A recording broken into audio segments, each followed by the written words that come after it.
বিসমিল্লাহির রহমানির রহিম। আসসালামু আলাইকুম দর্শকবৃন্দ, কেমন আছেন? আশা করি ভালো আছেন, আমিও ভালো আছি। তো রাইস কুকার রান্না উপলক্ষে আজকে বাড়িতে একটা পিকনিকের মতো হবে।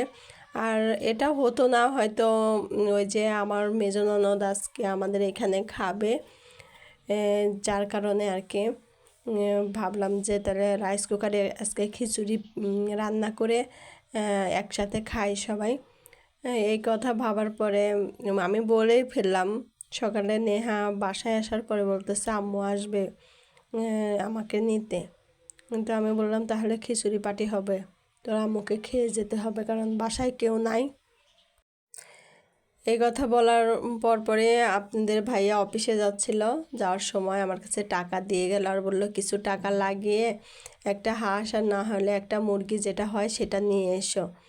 পরে আমি যে সন্ধ্যাবেলায় যে মাগরিবের নামাজ পড়ে যে একটা মুরগি নিয়ে আসলাম লেয়ার, যে লেয়ারই সবচেয়ে ভালো হবে, সবাই মিলে একত্রিত খাওয়া যাবে আর হাঁসের মাংসের পর্তায় পড়বে না বা পোষাবে না।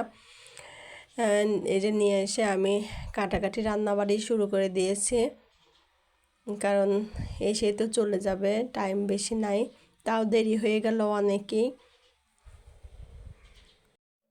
তো এই মুহূর্তে যারা আমার ভিডিওটা দেখতে শুরু করেছেন তারা একটা লাইক দিয়ে দেখা শুরু করেন, আর যারা লাইক দিয়েছেন তাদেরকে অসংখ্য ধন্যবাদ।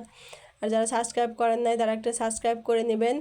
আর অবশ্যই অবশ্যই কমেন্ট করে জানাবেন, যে যেখান থেকে দেখেন কমেন্ট করে জানাবেন আমার ভিডিও বানানো কেমন হয়, আমি কেমন করে করতে পারতেছি নাকি একটু জানাবেন প্লিজ।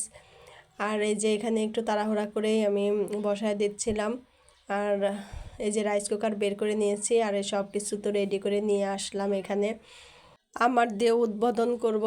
এই কারণে যে আম্মা উঠতেছিল না, পরে আম্মার এখানে মানে নিয়ে আসলাম, যে আম্মা ড্রয়িং রুমে বসে আছে, ড্রয়িং রুমে সেট করে নিলাম, যে আম্মা পেঁয়াজ দিয়ে দিচ্ছে। আর মনে হয় ভালোই হবে আর কি, শুরু করলাম দেখি কি হয়। তবে ক্যামের এগুলা আমাদের বাড়িতে সবাই ইউজ করতেছে, ওরা ভালোই পাইছে আর কি, সার্ভিসটা ভালোই পাইছে, সেই জন্য আমিও এটাই নিলাম। আর অনেক দিনের শখ ছিল এরকম একটা প্রেসার রাইস কুকার কেনার জন্য, আমার ছিল দেখে, আর থাকতে তো কেউ কিনতে চায় না, সেই জন্য কিনিনি। তো এবার আর কি কিনলাম, দুইটাই স্টিলের আমার খুব পছন্দ ছিল, এখন আবার বের হয়েছে দুইটা, একটা নন স্টিক আর একটা হচ্ছে স্টিলের। তো এখানে আবার সন্ধ্যাবেলায় যে ফুচকা নিয়ে আসলো আমার ছোটো ননদ, আম্মা বলতেছে ধর একটা খেয়ে নে, আমি বললাম না আমি খাবো না। তারপরে জোর করে যে এর মধ্যে ভরে দিচ্ছিল, বললো যে খেয়ে নে, বারবার মুখের ভেতরে দিয়ে দিল, খাইলাম। আর এই যে আমার হয়ে গেছে, সুন্দর হয়ে গেছে। মাঝে সাঝে একটু পানি শুকিয়ে গেলে সুইচটা বন্ধ হয়ে যায়, আবার দিয়ে দিলে ভালোই হয় আর কি। এরকম করে রাইস কুকারে আপনি সাধারণত পানিটা শুকিয়ে গেলে অটোই বন্ধ হয়ে যায়, কিন্তু আবার একটু পানি দিয়ে কষাইতে নিলে আবার একটু পানি দিয়ে আবার সুইচটা দিলে হয়ে যায়। তো তাড়াতাড়ি সব কিছু হয়ে গেল, মানে আমি আসলে একটু ভয় ভয়েই ছিলাম প্রথম প্রথম, তারপরে নিজে হাতে কিনে নিয়ে আসছি। আপনাদের ভাইয়ার ছাড়া আমি কোনো জিনিস কেনা হয় না সাধারণত, এবার এই জিনিসটা ফার্স্টই কিনলাম কারো হেল্প ছাড়াই আর কি। আর আপনাদের ভাইয়া খুব ভালো বোঝে ইলেকট্রনিকের জিনিস, কিন্তু আমি অত ভালো পারি না কারণ আমার ওই নাই। আর আমি বলছিলাম যে তুমি যেদিন ছুটি পাও সেদিন কিনবো না, তা বলতেছিল যে না তোমার যেহেতু বাড়িতে তুমি অনেকবার বাড়ির সবাইকে কিনে দিয়েছো, মানে আমাদের গ্রামের শহর থেকে, তো তুমি কেনো। আর কি আমের জিনিস কিনবো এতে ভয় ছিল না, কারণ এটার উপরে একটা ভরসা ছিল, আস্থা ছিল। তো ওইগুলাই আর কি সাহসটা নিয়েই শুরু করে দিলাম। এই যে এখানে দেওয়ার সাথে সাথে ফাইন হয়ে গেছে, একটু গরম পানি দিয়ে দিয়েছি দেখে আরও তাড়াতাড়ি হইলো।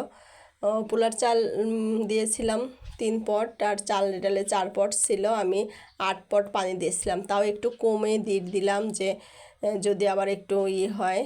তো এখানে ঘি দিয়ে দিচ্ছিলাম, বেশি হয়। তারপরে আমি দেখি না একটু ওই পানিটুকু লেগে যাবে, ওটুকু দিয়ে দিলাম, দিয়ে সুন্দর করে ঢেকে দিলাম। আর ওই ফুটার ওইখানে একটু আটা দিয়ে বন্ধ করে দিলাম যেন ভাপটা বের না হয়। খুব মানে দ্রুতই হয়ে গেছে, আমি মানে ভাবতেও পারতেছিলাম না যে এত দ্রুত হয়ে যাবে। সুন্দর হয়ে গেছে। এই যে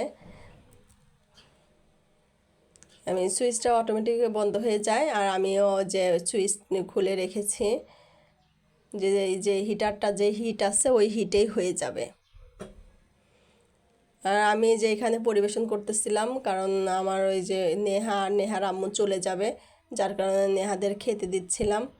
তো বলতেছে বাব্বা আবার নতুন প্লেট বের করছো। বললাম না, মেহমান হিসাবে, আর পিকনিক তো পিকনিকই, আপনাদের একটু মানে সবসময় আসেন তো এলোমেলোভাবেই করি, এবার একটু এরকম করেই দিলাম। তো যাই হোক, ভালো থাকবেন, সুস্থ থাকবেন, আমার চ্যানেলের সাথেই থাকবেন। আর যে যেখান থেকে দেখবেন অবশ্যই পুরো ভিডিওটা দেখে নেবেন। তারপরে আপনাদের ভাইয়া আসতে দেরি করতেছিল, আবার যে ওরা খেয়ে চলে যাওয়ার পরে আপনাদের ভাইয়া আসলো, আমি আর আপনাদের ভাইয়া খেতে বসলাম। তো ইয়ার থেকে অফিস থেকে এসে খুব ক্ষুধা লাগছে, তাড়াহুড়া করে খেতে বসতেছিল। বললাম যে একটু ভিডিও করি, তো বলতেছে এখন ভিডিও করার সময় নাই, কারণ আমার খুব ক্ষুধা লাগছে। আল্লাহ হাফেজ।